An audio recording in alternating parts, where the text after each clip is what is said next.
বিলাসীপাৰাৰ চিৰাকুটাত আমচুৰ উচ্ছেদ বিৰোধী বিক্ষোভ।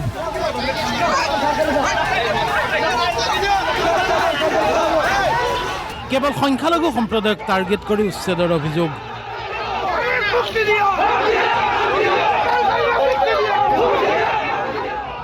কেইবা হাজাৰ লোকৰ চৰকাৰ বিৰোধী শ্লোগান।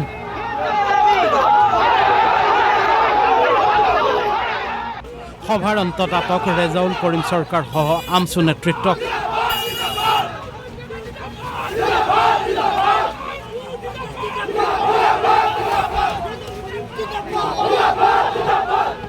বিলাসীপাৰা জিলা আমচুৰ উদ্যোগত ৰূপায়ণ কৰা উচ্ছেদ বিৰোধী বিক্ষোভ এয়া।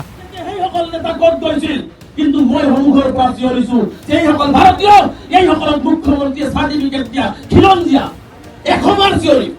বিলাসীপাৰাত উচ্ছেদিত লোকৰ লগতে ৫ সহস্ৰাধিক স্থানীয় ধৰ্মীয় সংখ্যালঘু ৰাইজৰ উপস্থিতিত বৃহৎ প্ৰতিবাদ।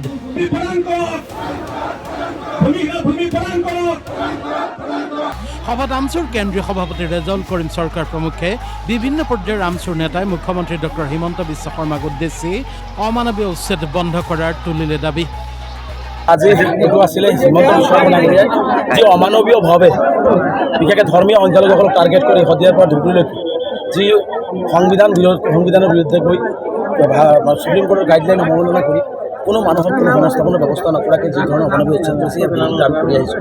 আজিও আমি ধুবুৰী জিলাত গণবিক্ষোভ কাৰ্যসূচী ইয়াৰ বিৰুদ্ধে কৰিছোঁ, কাৰণ এইটো সম্পূৰ্ণ ২৬ৰ নিৰ্বাচনী প্ৰক্ৰিয়া প্ৰাৰম্ভ কৰি হিমন্ত বিশ্ব শৰ্মা ডাঙৰীয়া এতিয়া ভয় আছে, ৰাইজক তেওঁ কোনো উত্তৰ দিব পৰা নাই, কাম কৰা নাই। গতিকে এইবিলাক তেওঁ দূৰ কৰিবৰ কাৰণে হিমন্ত বিশ্ব শৰ্মা ডাঙৰীয়াই আচলতে সংখ্যালঘুসকলক টাৰ্গেট কৰিলে ২৬ৰ বৈতাৰণি পাৰ হ'ব বিচাৰিছে।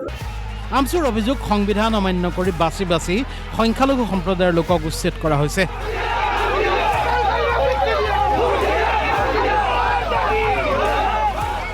এনে উচ্ছেদ বন্ধ নহ'লে জিলাই জিলাই প্ৰতিবাদৰ হুংকাৰ আমচু নেতাৰ।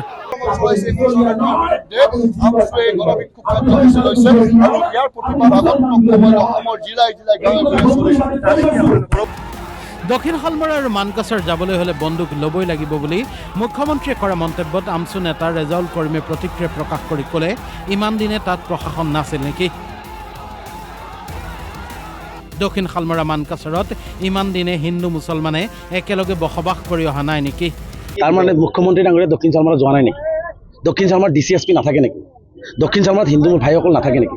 মুখ্যমন্ত্ৰী হিচাপেবিলাক নাটক। মুখ্যমন্ত্ৰী ডাঙৰীয়াই যদি অসমৰ ৰাইজ দক্ষিণ শালমৰাৰ মানুহক নিৰাপত্তা দিব পৰা নাই, তাতে পুলিচ আছে, মিলিটাৰী আছে, BSF লগাই দিয়ক, আৰ্মি লগাই দিয়ক। মুখ্যমন্ত্ৰীয়ে এইবিলাক আচলতে নিজৰ মাজত সংঘাত সৃষ্টি হয়। এটা কথা মনত ৰাখিব, যোন জাতিয়ে যেতিয়াই অস্ত্ৰ লৈছে সেই জাতি কিন্তু আমি দেখিছোঁ ক্ষতিকাৰক হৈছে। আমচুৰ সভাপতি ৰেজাউল কৰিম সহ আমচু নেতৃত্বক আৰক্ষীয়ে আটক কৰি চাপৰ থানালৈ লৈ যায়।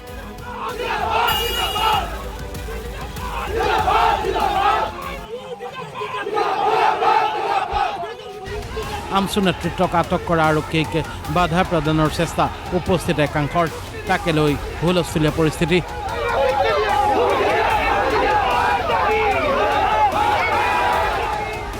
এনে বাধাৰ পিছতো আৰক্ষীয়ে আমচু নেতৃবৃন্দক আটক কৰি চাপৰ থানালৈ লৈ যায়।